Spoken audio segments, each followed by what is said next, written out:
fine, you're fine. Hello everyone, honored to be here tonight.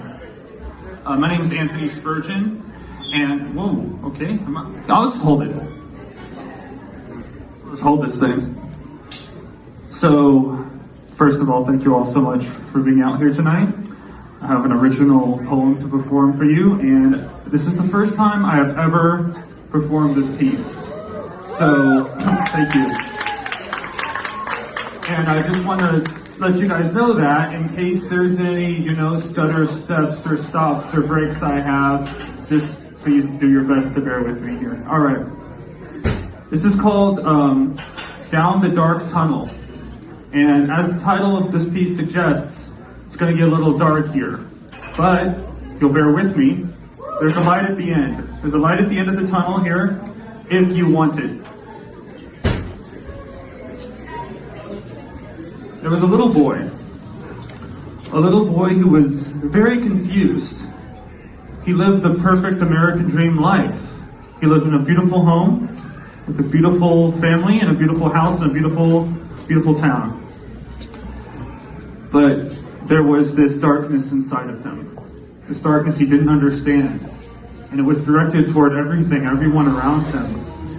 And it was this push and pull. It was this back and forth between love and hate. It was like a Newton's cradle in his head, going one direction and the other, back and forth, left and right. He wanted destruction. He wanted pain. He wanted grief, and then he didn't.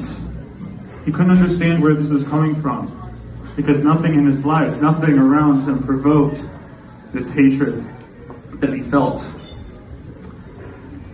And then one day he thought about bugs. He thought about how carelessly they're squashed. How thoughtlessly you swat one, you see a fly, swat it, you see a cockroach, step on it. It's second nature to all of us. Our hands and feet almost instinctively know what to do when we see a fly on the wall or a roach on the floor. This boy's own sweet grandmother sat every night with a fly swatter in her hand in front of the TV, watching a man in a nice suit sit behind a desk, looking and sounding very much like the men that this grandmother knew of in her own time. And every night these men would talk to her on the TV as she held her fly swatter, and they talk about human insects. You've all heard the person called an insect before, right? You hate someone, they're a maggot, they're a fly, they're a cockroach. And the person on the TV would tell everyone about all the large groups of people that exist in the world that you can comfortably call a cockroach or a maggot or a worm. And this boy began taking this further. He thought, well, I have this desire to destroy, and everyone around me destroys bugs, kills insects.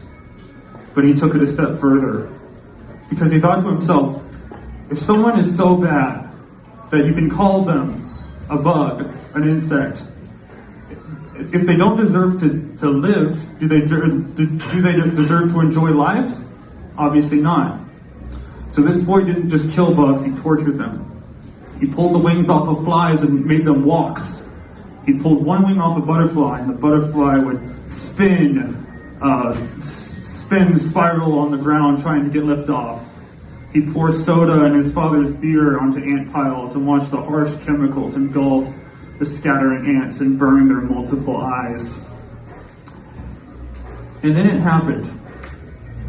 Empathy struck him like lightning. Empathy hit him like a tidal wave, and he was consumed and was drowning in it.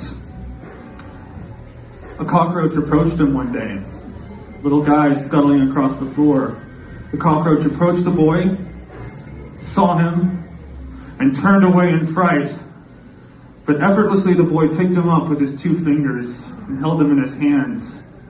And he gave in to the same hatred he'd been giving into before, and he began to crush this cockroach. And its legs crunched, its body crunched. It was in silent agony. He approached the bathroom, opened the toilet seat, and dropped the guy in there. Flushed the toilet, and the maimed piece of dirt that happened to be alive spent its final moments swirling and swirling and spinning until it plunged down the black tunnel. And then it happened. As the cockroach descended downward into the bottomless pit, instantly, like a bolt of lightning, empathy struck this child, and he reached his hand in to try to grab the bug, but it was too late. He pulled his sogging hand out and thought to himself, what have I been doing? I would be lying to you if I said I will walk off the stage tonight and never again in my life hurt another bug. And I'm certainly not expecting anyone here to never hurt or harm an insect again. I don't expect that. Our bodies are too used to it. Our hands and feet are too used to that act. But we all have insects in our life. We all have people in our life who, when we think of them, words like maggot, worm, cockroach, whatever come to mind. And I want to leave you today with this. The next time you're in your home and a cockroach scuttles by and you instinctively lift your foot to stomp on it, think about this.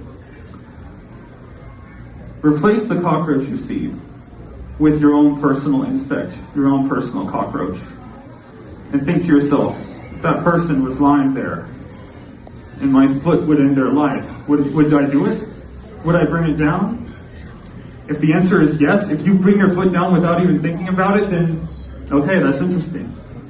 This person must have really hurt you, and I have no way of knowing your own story.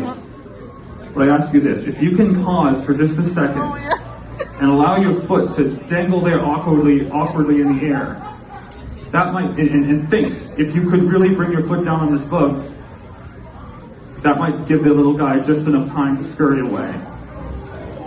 Your own worst enemy will run away from you too, and you would run away from him. So,